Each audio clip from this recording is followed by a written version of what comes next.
আজকে হতে যাচ্ছে আমাদের যশোরের মাটিতে বাংলাদেশের সবথেকে বড় ফুটবল টুর্নামেন্ট। ফাইনালের টান টান উত্তেজনা এবং হাজার হাজার দর্শকের উন্মাদনা এবং আমাদের ক্রেজিয়েস্ট এক্সপেরিয়েন্স দেখতে পারবেন আজকের এই ভিডিওতে। আমাদের যাতে খেলা দেখতে দেরি না হয়, মানে এই জায়গায় আসতে গেলে একটু পরে হাজার হাজার লোক হয়ে যাবে। এখন তো মাঠ খালি আছে, তো যার জন্য আমরা অনেক সকাল সকাল চলে আসছি। তাও এসে দেখেছি এই পরিমাণ লোক। আমরা এই জায়গায় বেটার পজিশন পাওয়ার জন্য অনেক আগেই চলে আসছি, কিন্তু আগে আসার পরেও লাভ হচ্ছে না হয়তো, কারণ যদি বৃষ্টি আসে তাহলে এই জায়গাটা আমাদের ছেড়ে দিতে হবে। কারণ একেতে শীতকাল ঠান্ডা পড়তেছে, তো এই ঠান্ডা পড়াকালীন যদি আমাদের গা হাত পা ভিজে যায় তখন তো এই জায়গায় বসে পড়ে খেলা দেখাও সম্ভব না।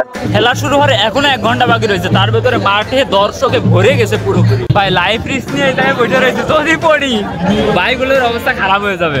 আর এই যে আমার উপরে রয়েছে 200 কেজি, সে যদি মানুষের উপরে পড়ে তাহলে তো অবস্থা খারাপ। নাও মাঠে এক টিমের প্লেয়াররা সবাই চলে আসছিল, তো আমরা আরেক টিমের জন্য অপেক্ষা করতেছিলাম। আপনারা হলুদ জার্সি পরিহিত অবস্থায় যাদেরকে দেখছিলেন তারা হচ্ছে টিম মাগুরা। আর আমরা সেকেন্ড যে টিমটার জন্য অপেক্ষা করতেছিলাম তারা একদল বিদেশি প্লেয়ার নিয়ে মাঠে চলে আসছে। আমাদের এই জায়গার মাঠে অনেকগুলো বিদেশি প্লেয়ার আসছে, তো তাদের সাথে আমি ইন্ট্রোডিউস আপনাদেরকে দেখি করাতে পারি কিনা।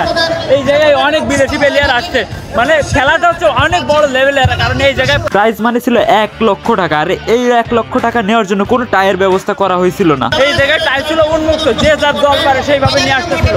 আর এই জায়গায় অনেক ভালো ভালো টিম আসছে, তাদের বাইরের প্লেয়ার নিয়ে আসছে। নাইজেরিয়ান এই জায়গায় দেখাচ্ছে। ম্যাচটি জেতার জন্য এই জায়গায় অনেকগুলো নাইজেরিয়ান প্লেয়ার ভাড়া করে নিয়ে আসা হয়েছিল। আর দামোদরপুর ফুটবল টিমের প্লেয়ারদের সামনে মাগুরা টিমের যে প্লেয়ার গুলো ছিল তাদেরকে রীতিমতো বাচ্চা মনে হচ্ছিল। এত বেশি ইন্টারেস্টিং হবে, এত ভালো হবে বলার মতো না। আপনারা জাস্ট একটু স্কিপ করবেন না, ফুল ভিডিওটি আপনারা দেখতে থাকুন। কারণ এমন উত্তেজনা, এমন বড় ম্যাচ যশোরের বুকে সর্বপ্রথম হতে চলেছে। সালা নিগ্রো কি সুন্দরভাবে তাকিয়ে আছে দেখো। আর একে বললাম তোর বউকে দিবি, তার সালা বুঝলো না কিছু। এক টিমে রয়েছে সব ছোট ছোট বাচ্চা বাচ্চা প্লেয়ার, আর এক টিমে রয়েছে ভাই একটা হাতির মতো প্লেয়ার। এদের সাথে দেখা যাক এরা কিভাবে কমপ্লিট করে, সেইটাই আজকে আমি আপনাদেরকে দেখাবো। ভাই নিঃসন্দেহে বলা যায় যে এটা হচ্ছে যশোরের বুকের সবথেকে বড় ফুটবল ম্যাচ। আর যেই ম্যাচে যে কোনো দল খেলার জন্য ফ্রি এন্ট্রি করতে পারবে। এইখানে কোনো টায়ার ব্যবস্থা করা হয় নাই, যার ভালো দল আছে সে তাদের দল নিয়ে আসছে। আর ভাই খেলা শুরু আর অনেক আগে থেকেই তো আপনারা দেখছিলেন দর্শক আসছে, তো এখন মানুষ আরো বেশি, হয়তো বা কয়েক হাজার। উপরে স্কুলের গেটে মেটে সব জায়গায় উঠে মানুষ আর মানুষ বসে রয়েছে। না বলতেই হয়ে গেল খেলা শুরু। আর আজকে ছিল এই ফুটবল ম্যাচের ফাইনাল খেলা। তো আমি আপনাদেরকে জানিয়ে দিই যে এর আগের ম্যাচগুলোতে বাংলাদেশের অনেক নামি দামি প্লেয়ার খেলা করে গেছে। এমনকি বাংলাদেশের জাতীয় দলের ইসা ফয়সাল পর্যন্ত এই মাঠে খেলা করে গেছে। হয়তো ভাই অ্যাটাক হতে যাচ্ছে, ডি বক্সের ভেতরে চলে গেছে, কিন্তু বল পায় নাই। গোলকির পায়ে বল। প্রথম সুযোগটা দামোদরপুররা কাজে লাগাতে ব্যর্থ হয়। খেলা শুরু হয়ে গেছে, আর এবারে বৃষ্টি পড়তেছে, আমাদের চুল ভিজে গেছে। আর এই যে আমাদের ঘরের মানে পেছনে হয়েছে বসে রয়েছে মহিলা মানুষ, পুরুষ মানুষ দিয়ে গড়ে বসে রয়েছে। নাও এখন বল আছে মাগুরাদের পায়ে, অথচ পেছন থেকে টেনে ধরলো, যার কারণে হয়ে গেল ফাউল। এই মাগুরা টিমের কথা না বললেই নয়, আগের দিন তারা 5-0 গোলে জিতে গেছিল, কিন্তু আজকে তাদের অবস্থা নাজেহাল হয়ে যাচ্ছে। তবে আজকের খেলাটা ফাইনালের মতোই হচ্ছিল, কারণ কেউ কাউকে ছাড় দিতে এক ফোঁটা রাজি হচ্ছিল না। আর বলতে না বলতেই তারা আবার অ্যাটাকে চলে গেল। দেখা যাক গোল হয় কিনা, কিন্তু গোলটা হলো না। এই সুযোগটা কাজে লাগাতে পারলো না। এই সুযোগটা যদি কাজে লাগাতো তাহলে মাগুরারা অবশ্যই 1-0 গোলে এগিয়ে থাকতো। ভাই যে কথায় আছে না, ছোট মরিচে দগ বেশি। এদের হাইট ছোট হলে এরা যা খেলতেছে ভাই, কেউ কাউরে ছাড় দিতেছে না, অনেক ভালো খেলতেছে সবাই। নাও এখান থেকে মাগুরা ফুটবল টিমরা একটা ফ্রি কিক পায়। এখন ফ্রি কিক নিতে যাচ্ছে, দেখা যাক গোল হবে। ওই পাশে ভেতরেও লোক ঢুকে গেছে, ফ্রি কিক সোজা গোলে এবং গোলকির হাতে চলে গেল বলটা। ভাই যে যাই বলুক না কেন, কিকটা কিন্তু দুর্দান্ত হয়েছিল।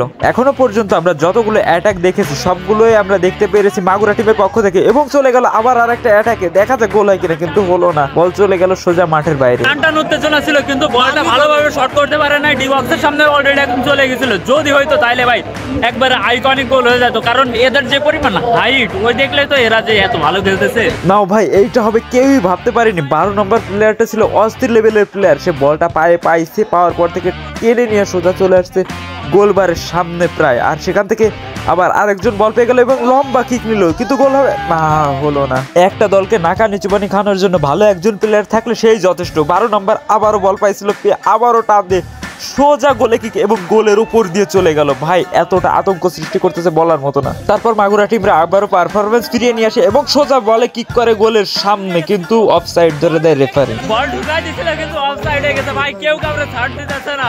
ভাবছিলাম যে নাইজেরিয়ান যারা নিয়ে আসছে, যারা দামদরপুর থেকে আসছে, এত ভালো টিম নিয়ে তারা ভাবছিলাম ভালো খেলবে, কিন্তু মাগুরার টিমও কম খেলতেছে না, ভাই লেভেলের খেলা হচ্ছে। ভাই আবার অ্যাটাকে গেছে, গোল হবে।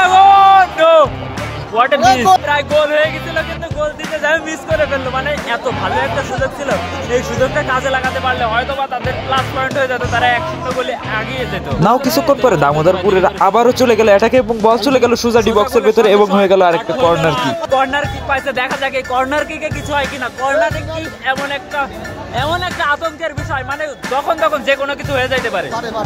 দেখা যাক এই কর্নার কিকে গোল হয় কিনা। কর্নার কিক মারলো কিন্তু বলটা অনেক দূরে যেয়ে পড়লো। দেখা যাক এখনো কিন্তু চান্স আছে যে গোল করতে পারে কিনা। গোলে হিট করলে দেখা যাক গোল হয় কিনা, কিন্তু বল চলে গেল মাঠের বাইরে। গোলকি বলটিকে হিট করলো, করার পরে বলটি যে পড়লো দামোদরপুরের মাথার উপরে এবং সোজা চলে গেল গোলের সামনে ডি বক্সের ভেতরে। দেখা যাক গোল হয় কিনা।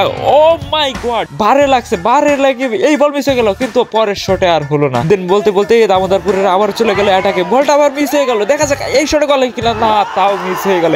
এতটা অপরচুনিটি যে কিভাবে মিস করে ফেলতেছে। গোল হওয়ার একটা খুব ভালো একটা অপরচুনিটি ছিল, বারবার কিন্তু অ্যাটাক করতে কিন্তু মিস যাচ্ছে। অনেক সময় বলটা দামোদরপুরেদের পায়ে থাকার পরে এখন আসে মাগুরাদের অ্যাটাকের পালা এবং চাই না এই প্লেয়ারটা চাকমা ছিল, সে অনেক ভালো স্কিল দেখাচ্ছিল, দেখাতে দেখাতে বলটা কাটিয়ে নিয়ে যেতে চাইছিল কিন্তু হলো না। বলটা দিয়ে দিল 9 নম্বরের কাছে পাস এবং 9 নম্বর থেকে বলটা চলে আসলো মাঝ মাঠে। দেখা যাক এখান থেকে লং কিক নেয় কিনা, কিন্তু লং কিক নিল না, না নিয়ে বলটা পাস করে দিল। কিন্তু দেখা যাক এই বলটা, এই সুযোগটা তারা কাজে লাগাতে পারে কিনা কোনোভাবে।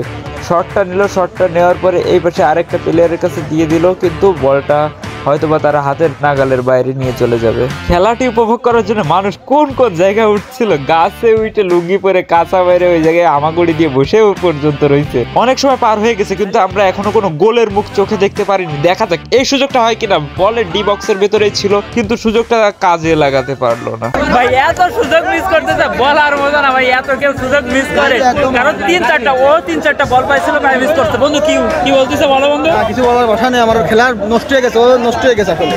এখন হাফ টাইম হতে কিছু সময় বাকি আছে, দেখা যাক হাফ টাইমের আগে আমরা কোনো গোল দেখতে পারি কিনা। বল চলে গেল 12 নম্বরের পায়ে, আর যে প্লেয়ারটা অসাধারণ খেলতেছিল বলটি কাটিয়ে নিয়ে সোজা মারলো গোলের বারের ইনসাইডে লেগে গোল হয়ে গেল।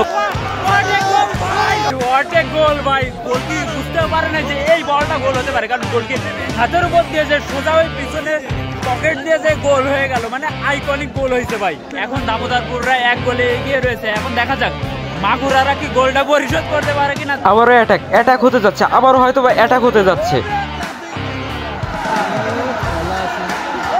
ভাই গো ভাই, ভাই কি অ্যাটাক হচ্ছে ভাই, অমাইক লেভেলের খেলা হচ্ছে। একতরফা বলতে না বলতে আবার শট করলো, কিন্তু আর এটা হইলো না, গোল হইলো না। এখন হচ্ছে হাফ টাইম, দেখা যাক হাফ টাইম পরে মাগুরারা কাম ব্যাক করতে পারে কিনা। এখন শুরু হচ্ছে দ্বিতীয় অর্ধের খেলা, দেখা যাক এই অর্ধে মাগুরারা তাদের কাম ব্যাক করতে পারে কিনা। এবং দেখা যাক এখান থেকে যদি একটা লং শট করে এবং বলতে না বলতে লং শট করলো এবং হেড দিয়ে ও ভাই ও ভাই, ভাই ওয়াস্তে লেভেলের গোল হইছে ভাই, গোল শট হয়ে গেছে।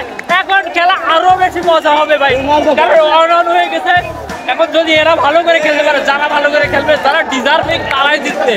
কারণ দেখা গেলে একটা গোল দেখা গেলে আন্দাজও হয়ে যাইতে পারে, ভালো খেলার কারণে হইতে পারে, কিন্তু এইবার খেলার মজা যা হবে ভাই বলার মতো না। সেকেন্ড হাফে আসার পরে মাগুরারা অনেক ভালো খেলতেছিল, তার অ্যাটাকের পর অ্যাটাক করতেছিল এবং আরো একটা অ্যাটাক দেখাচ্ছে। এই শটে গোল হয় কিনা, ও খুব ক্লোজ কল ছিল ভাই। এটা থেকে এত ভালো খেলা আশা করি না, কিন্তু অমাইক খেলতেছে ভাই। একটুর জন্য মিস হয়ে গেল বলটা, গোলবারের সাইড দিয়ে চলে গেল। যদি আর একটু এক হাত মতো ভেতর দিয়ে যাইতো তাহলে অবশ্যই গোল হয়ে যেত এবং 2-1 গোলে এগিয়ে থাকতো ভাই। আবার অ্যাটাক।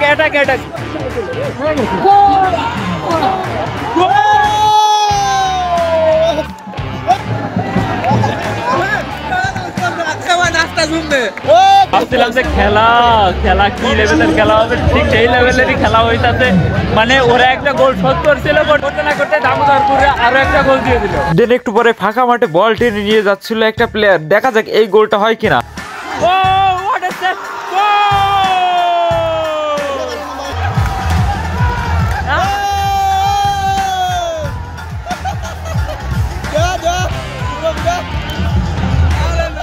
গেমে মাগুরারা ব্যাক করতে পারবে কিনা বলতে পারতেছি না, আপনারা কমেন্ট করে জানান মাগুরারা ব্যাক করতে পারবে কিনা। তবে খেলার যে পজিশন আমার মনে হচ্ছে না যে মাগুরারা আর গেমে ব্যাক করতে পারবে। বলতে বলতে আরো একটা অ্যাটাক হয়ে গেল, মাঠ ফাঁকা পুরোপুরি, দেখা যাক গোল হয় কিনা। গোল কিটা সেভ দিয়ে দিল, গোল কিটা ফাউল করলো, দেখা যাক এটা ফাউল দেয় কিনা, কিন্তু না, রেফারি ফাউল দিল না, খেলাটা কন্টিনিউ করতে বললো। মাগুরা জেলার অবস্থা শোচনীয় হয়ে গেছে, কারণ তারা এখন 3টা গোল হজম করে বসে আছে, আর হয়তোবা খেলার বেশি টাইমও নাই। যদি তাদের এই খেলায় ব্যাক করতে হয় তাহলে অবশ্যই 2টা গোল করা লাগবে। খেলার হয়তোবা আর কিছু সময় বাকি আছে, বল আবার 12 নম্বরের পায়, যে অলরেডি 2টা গোল করছিল, আবার একটা সুন্দর শট, কিন্তু গোলটা হলো না। হয়তোবা আর কয়েক সেকেন্ড বাকি রয়েছে, এই কয়েক সেকেন্ডের ভিতরে 2টা গোল পরিশোধ করা মোটেও সম্ভব না। আর বলতে না বলতেই পড়ে গেল রেফারির বাঁশি এবং জিতে গেল দামোদরপুররা এবং হেরে গেল মাগুরারা। অসাধারণ একটা ম্যাচ হয়েছে। আপনাদের যদি ভালো লেগে থাকে অবশ্যই একটা লাইক করবেন, প্লাস আমার চ্যানেলটি সাবস্ক্রাইব করে সাথে থাকবেন। ধন্যবাদ আপনাদের সকলকে।